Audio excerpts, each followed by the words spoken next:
thank God that this episode of Arc was so much better than the last one we got last week, since it was just nothing but recapping, like, hey, here's the setup for the actual fight for next week. It's like, that's all that last week's was. And it's like, this one was like, no, I'm going to give you a cool fight, which this one could have gone either way on my books. I would have, like, I feel like there were so many times in this episode where I was going to go, okay, if that happens, that's fucking bullshit. I swear to God, if that happens, I will sell all my Amiibos to a fucking homeless person. There were just so many moments, like, with the whole thing with Gongenzaka and Crow, and I'm like, oh my God, like, really?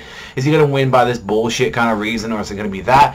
So, yes, the entire episode was dedicated to the Crow versus Gongenzaka fight, and, like, throughout the entirety of, we saw kind of like a decent fight, but like Crow was distracted for like the most part of this episode because the three little kids like Tanner and like Frank, like all of them were there. They were all there and they were getting like, he was getting distracted by it and he was like, oh, I need to finish off this duel as fast as possible, you know, try and like get, like he didn't really care about winning or losing at this point. He was just like summoning these crappy ass little like black wing monsters that were like 1,000 tap points. Like they were like level 3 like tuna monsters, and I was like getting genuinely annoyed in the episode. It's like, stop summoning these fucking shitty little birds. Like stop summoning. Like it was really nice in a way that they had a cool ability, like they were like, you know, you send a black wing card to the graveyard and then there was like you do 300 points of damage, and I think they actually return a card as well, like they did something like that. And there were old cards that got brought them back, like the Blue Mist, and it's got like, I swear to God, like when we saw like, you know, the Blizzard and the North Snow, like that one, the level 2 tuna monster like that, I was like, oh, I remember that from 5Ds. Like there was a bunch of the cards in the episode, it was like,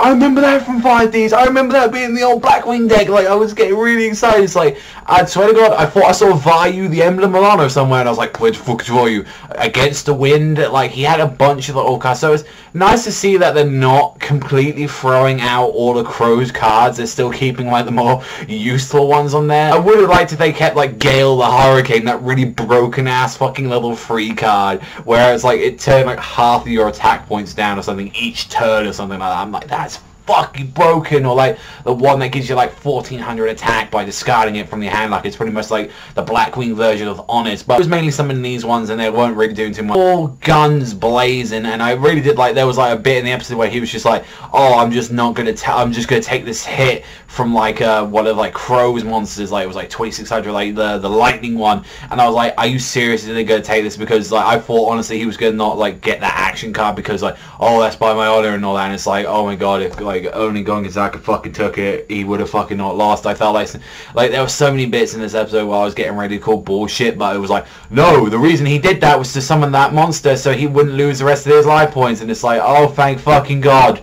Like so many bits. And then when he brought out the fucking epic ass, like his new monster, like Kyubey, like that was so fucking sick. Like actually, like this mechanical fire, it was the Ninetales from Naruto. It was the mechanical Ninetales. It's that thing that we got from Storm Revolution, like the Mecha Kyubey. That's what it was, and I was like, that is sick as fuck. Like I am not gonna lie, that is sick as fuck. I really did enjoy that, and like his whole thing was like, it combines like the attacks or something like that all together with its defense, and it was like, it ended up having like 5200, like the thing is fucking insanely strong with like the pendulum combo that he had going. He had like 27, and there were points like, oh, you keep getting distracted. It's like, I thought like since it had the ability to attack again, I'm like, oh my God, if like Gongenzaka fucking not hits it because of his pride. It's like every time I kept thinking there was a war, it's like it felt like they were gonna do that, but then it wasn't, and it was like, oh, thank God, fucking Crow pulled his head out of his ass, and he was actually like, oh, the kids are okay, they're rooting for me, I've got to, you know, fucking make a good example for them, like that. And he managed to get an action card by doing like a 361, like fucking flippy turn thing into the fucking sky, and grabs the card, and I'm like, I accept that, I accept that. It would have been cooler if it was like, you know, an actual card or something that he had in his hand or something like that, or like a Blackwing monster that negates an attack or something like that. I mean, the cards are going to exist there regardless, like, you know, they're going to be like, I don't know, I just feel like action cards are there so they don't have to make other cards or other bullshit just to do it.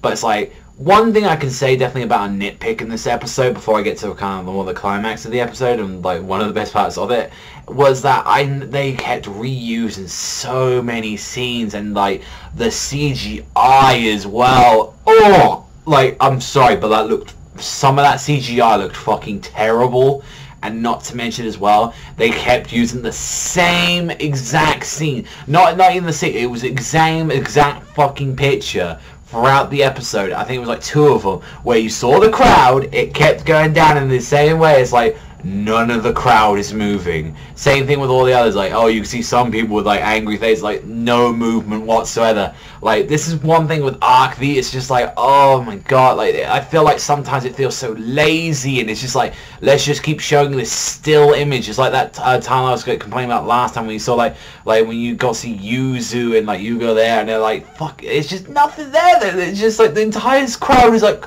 in the air screaming. There's no movement. Like, that's what it feels like, and I'm like, god fucking damn it. Like, maybe that might be fixed when they release the DVD versions. I don't know. Like, I haven't seen like if they do changes like that, because I know it's a DVD only release, and you know, I understand it's an ongoing series, but fuck me, put a little bit more effort. Just either it has to look shitty, and it's just like that one bit when Crow at the end was doing the final attack. I was like, that looks pretty goddamn bad, but it really did make it up with this episode when he brought out his star monster, that level 9, and I was like, that thing is fucking cool. Like, that fucking monster, like, it was able to get like the attack points of all the other Black Wings that were summoned that turn, and does piercing damage, which I was so glad, because like Gongenzaka's monster, it was kind of like, okay, the one thing that stopped his one from being broken is that it had to attack the highest monster, which it attacked his level 7, and then he kind of did it against the wind, and he had this sort of combo going, and he was able to turn like one of the last of like those level 3s that he summoned into a tuna monster and bring it out, and that was like a really clever thing that he did with that, and he did piercing damage.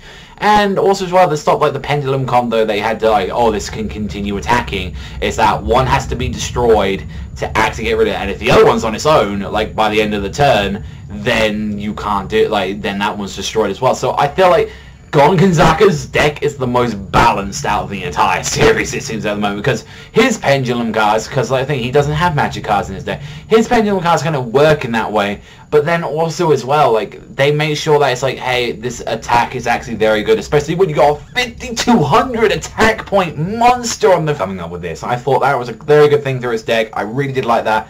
But don't get me wrong, guys, I fucking loved this episode. I really did. I think I'd give this one a solid 8. Like, a really great episode.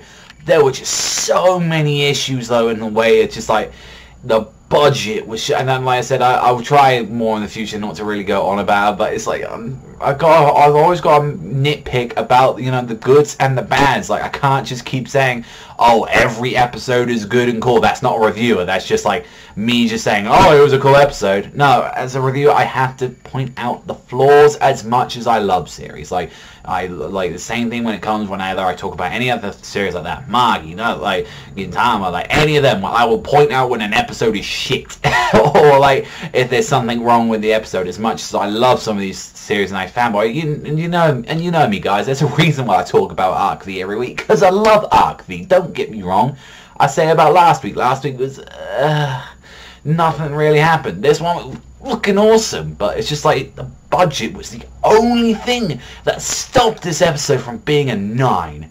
It was the only thing that stopped this episode from being fucking great, because it was a really good start to the Friendship Cup, and I really did enjoy that, and I love that the crowd is still kind of bitching and moaning about the whole Jack Atlas being, you know, he works with the tops and all the commons, and he's just there sitting on his throne, just like, yeah, fucking amuse me. Like, that, some of that stuff was just priceless. I love that. But yeah, like I said, I'm going to give it like a solid 8. I thought it was a great episode. It would have got the 9 if it was a little bit better on the animation wise, but the actual duel itself really held up this episode, and it was really fun, and I really can't wait for like next week's episode. So I'm very curious about, like, it seems like Crow's friend is going to go against Reira in the next episode, or the one after that, because it didn't show him dueling at all. So I'm guessing a lot of that's going to do, from what we saw, like Reira's having like kind of a little panic attack, and it seems like everyone can go out their doors now, and we'll probably see Gongenzaka leave now, because now Gongenzaka isn't allowed to stay there because he lost. So kind of curious about more about that, but you know, it was an awesome episode. Like, and I hope with the Lancers as well, I hope like actually Crow comes back to them and he actually becomes a Lancer like during the arc. I think that'd be a cool thing. Like, say like Crow and Jack become fucking Lancers or something like that. But I think they'll probably stay behind and say, oh, we'll be like the Synchro Dimensions like defense or something, if like in case they attack. So I can definitely see that. But yeah, thank you very much for watching as always, and I'll see you guys next time.